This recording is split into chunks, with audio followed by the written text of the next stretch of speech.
Now on BBC World News, live from Singapore, essential business news as it breaks and a look ahead to the stories that will shape the business day. Asia Business Report.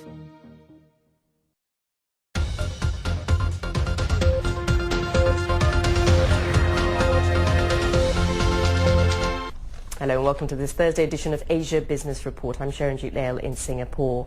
We start today with India, where 20 energy ministers from around the world are gathering in Delhi for a two-day meeting. They want to see how they can get private sector to help fund and grow clean energy initiatives, like reducing the cost of solar power and encouraging more electric cars. But just how realistic are these goals for emerging Asian nations? We'll hear from an expert later, but first here's Shilpa Kannan with more from Delhi. Here in central Delhi, leaders and energy ministers from over 23 nations have gathered for the 4th Clean Energy Ministerial. It's a global forum that aims at promoting clean energy initiatives and encouraging a global clean energy economy. But what's really interesting is the involvement of the private sector here in promoting those goals.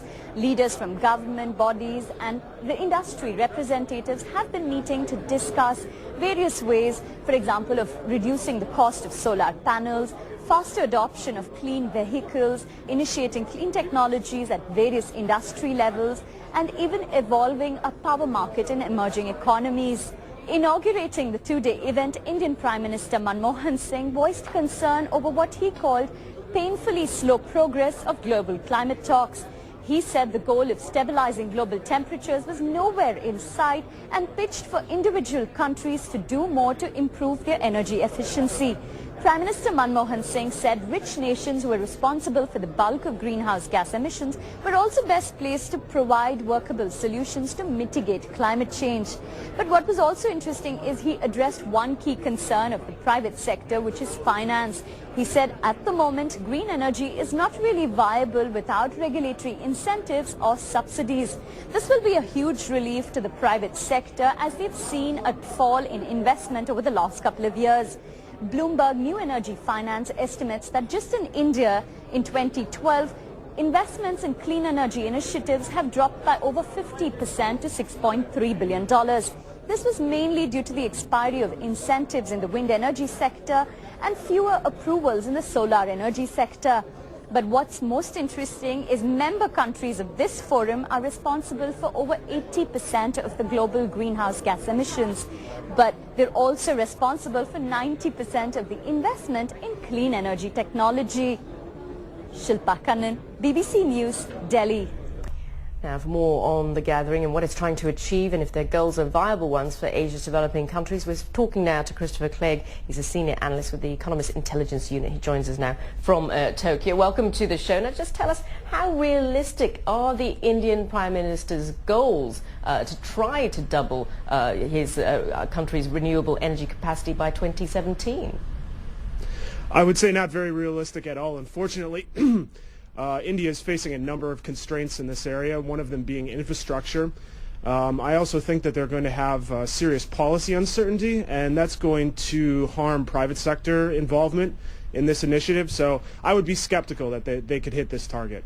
Now, you talk of policy uncertainty. We know there are lots of other barriers as well. There's the lack of technology, as you mentioned, the lack of infrastructure, few subsidies actually available to consumers. And of course, the big issue is cost, which is something that the Indian Prime Minister alluded to. How can they overcome these barriers? How realistic is it to have renewable energy for India and emerging Asian nations? Well, you hit on one of the key policy areas or policy initiatives that governments use to help encourage renewables, and that's subsidies. In Japan and Germany and elsewhere, you have feed-in tariffs for solar and other forms of renewables, and those have been successful to a certain extent, but at the same time, they haven't brought costs down where renewables are competitive with fossil fuels. And to what extent, as we heard in that report earlier, can the private sector really help to overcome a lot of these issues? Well, the private sector involvement is key, but going back to the issue of policy uncertainty, it's very hard for them to make investment decisions when they are not sure what policy is going to be this year, next year, let alone 5 years from now, when governments have targets they need to hit.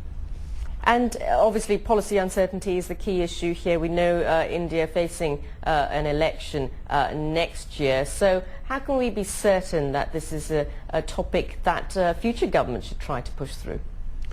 Well, and this is another key problem with renewables targets is when they're set, the policymakers and the leaders that set them are generally not around to be held accountable whether or not those targets are actually hit. And Manmohan Singh is not going to be around in 2017 to be held accountable for this target that he announced yesterday. All right, we'll leave it there. Christopher Clague there from the Economist Intelligence Unit in Tokyo. Thank you. Now the recession